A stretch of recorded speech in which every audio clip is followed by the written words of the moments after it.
জয়ন্তী নদীর বেড একটা এমন একটা জায়গা যেখানে প্রচুর রকস অ্যান্ড মিনারেলস রয়েছে।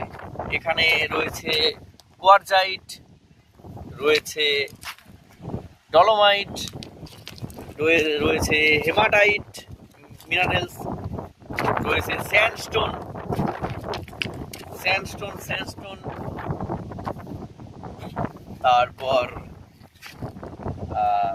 ক্যালসাইট পাওয়া যায়, চুনাপাথর পাওয়া যায়, তারপর এখানে মার্বেলও আছে।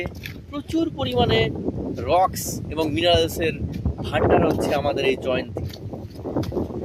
মার্স্টোন রয়েছে, সিস্ট পাওয়া যায়, এই সুন্দর সিস্ট। সব ধরনের শিলার সমাবেশ এই জয়ন্তী নদীর রিভার বেড। এখানে যারা রকস আগ্রহী তাদের